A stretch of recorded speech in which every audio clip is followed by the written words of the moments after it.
የቆላማ አካባቢዎች የኑሮ ማሻሻያና የመቋቋም አቅም ግንባታ ፕሮጀክት በኢትዮጵያ ቆላማና አርብቶ አደር እንዲሁም ከፊል አርብቶ አደር አካባቢዎች የሚኖሩ ማህበረሰቦችን የኑሮ ደረጃ ለማሻሻልና የአየር ንብረት ለውጥን የመቋቋም አቅማቸውን ለመገንባት ታቅዶ የተቀረጸ መሆኑን የፕሮጀክቱ ስራ አስኪያጅ አቶ ደረጀ በቀለ ገልጸዋል። የቆላማ አካባቢ ኑሮ ማሻሻያ ፕሮጀክት በዋናነት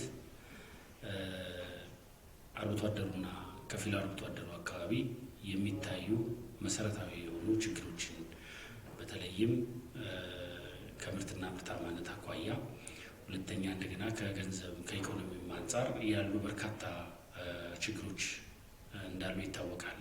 በአንድም በሌላ መንገድ ብዙ የመንግስት ተቋማት የመንግስት አገልግሎቶች የተለያዩ አዳዲስ አሰራሮች ተደራሽ ያልሆኑባቸው እና በዚህ ምክንያት ደግሞ ለተለያዩ ችግሮች ተጋላጭ የሆኑበት ሁኔታ ነበር ያለው። ይህ ፕሮጀክት በእነዚህ ወረዳዎች ላይ ተገቢውን ስራዎች ጉድለቶችን በመንግስት መሰራት ያልቻሉ ጉድለቶችን ለመሙላት የተደራጀ ወይም የተቋቋመ ፕሮጀክት ነው ማለት ነው። በክልሉ ያሉ የአርብቶ አደርና ከፊል አርብቶ አደሮችን የአደጋ ተጋላጭነትን በመቀነስ ኑሯቸውን የማሻሻል ዓላማ ይዞ የሚሰራ ፕሮጀክት ነው። ፕሮጀክቱ እንደ ሀገር በ8 ክልሎችና በ120 ወረዳዎች ላይ የሚሰራ መሆኑን ያነሱት አቶ ደረጀ በደቡብ ምዕራብ ኢትዮጵያ ሕዝቦች ክልል በ2 ዞኖች ስር በ5 ወረዳዎች በርካታ የልማት ተግባራትን እያከናወነ እንደሚገኝ ገልጸዋል። ከዚህ አንጻር በእኛ ክልል ደግሞ በከፋ ዞን ጎባ ወረዳ ላይ እንደዚሁ ደግሞ በምዕራብ ኦሞ ዞን ደግሞ 4 ወረዳዎች በሱሪ ወረዳ፣ ማጂ ወረዳ፣ ሜኒሻሻና ጎልዲያ ወረዳዎች ላይ የሚሰራ ነው። ባለፉት 2 ዓመታት በርካታ ስራዎችን ሰርተናል። አሁን ቀሪ 3 ዓመታቶች ይኖሩናል። በአጠቃላይ ለ5 ዓመት የተዘጋጀ ፕሮጀክት ነው ማለት ነው። ፕሮጀክቱ በቆይታው ከ125 ሺህ በላይ የህብረተሰብ ክፍሎችን ከአደጋ ተጋላጭነት በመከላከልና ኑሯቸውን በማሻሻል በዘላቂነት ተጠቃሚ የሚያደርጋቸው መሆኑንም ጠቁመዋል።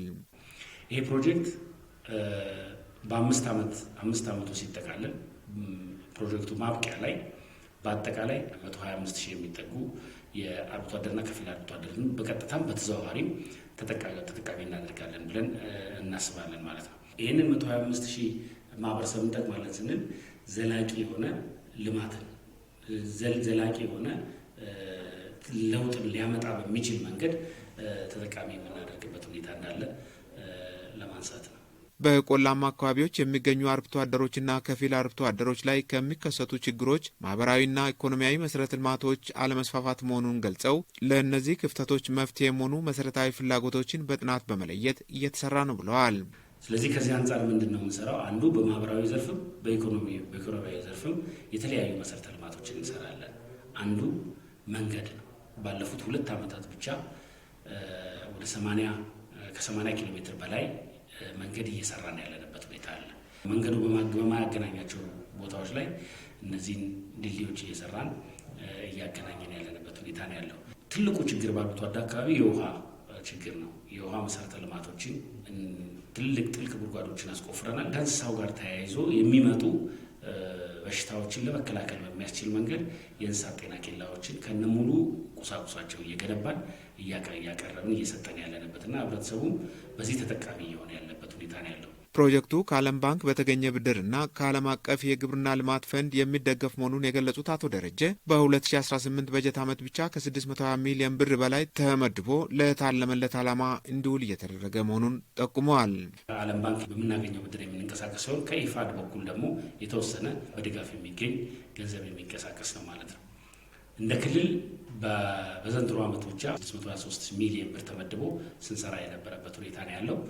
ይሄ ገንዘብ በአጠቃላይ ሌላው 85% እና 90% የሚሆነው ለኢንቨስትመንት የሚውል ነው። ትልቁን ድርሻ የሚወስዱት እኚህ ካፒታል ፕሮጀክቶች ስራዎቻችን ናቸው። ፕሮጀክቱ በቀጣይ በሚኖሩት ተግባራት በርካታ መሰረተ ልማቶችን ለመገንባትና ማህበራዊ አገልግሎቶችን ተደራሽ ለማድረግ ማቀዱን ገልጸው በየዘርፉ የተሰሩ ልማቶች ቀጣይነት እንዲኖራቸው ባለድርሻ አካላት በኃላፊነት ሊመሩና ሊገለገሉ እንደሚገባም ጠይቀዋል።